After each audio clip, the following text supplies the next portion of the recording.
said that her husband lent somebody a loan, and she was asking about the permissibility of considering how much profit that he was going to generate if he did not lend him that much money, so that he can collect it or charge him.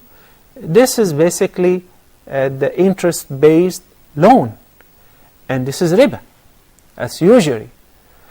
But if you want to legitimize it and make it in a permissible format, then perhaps your husband can give him this money as a form of murabaha, or investment, where in this case he becomes a partner in his investment.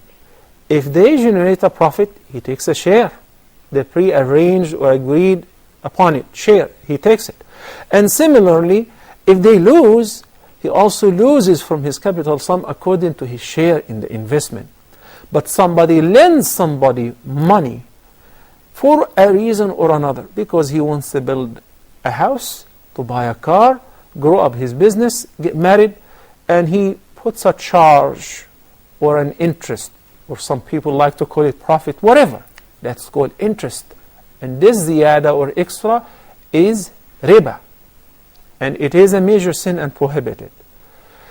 If he invests with him and he shares the profits and the loss, then there is no problem. But if it is just mean loan, then Allah subhanahu wa ta'ala says, مَنْ ذَا الَّذِي يُقْرِضُ اللَّهَ قَرْضًا حَسَنًا. The goodly loan is the one which is not accompanied by interest. Whether the interest rate is very high or very low, that is prohibited. Okay? Al-qard, or giving a loan. A person who gives a loan receives double the reward of a person who gives in a charity. Why?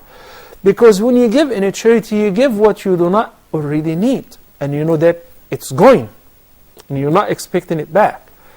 But when somebody asks you for a loan, and you give him from your own money, which you may have needed, you may need it in order to increase your business or generate a profit in another project or whatever, knowing that, and you expect the reward from Allah subhanahu wa ta'ala for trying to make things easy for somebody who is in hardship or experiencing adversity or that's why you receive an extra reward for that. So you cannot just get this extra reward and meanwhile you want to get an interest on that. And if the person invested the money and he lost it, you're safe and you do not share the loss. That is absolutely prohibited, and it is called riba. Wallahu ta'ala a'la wa a'lam.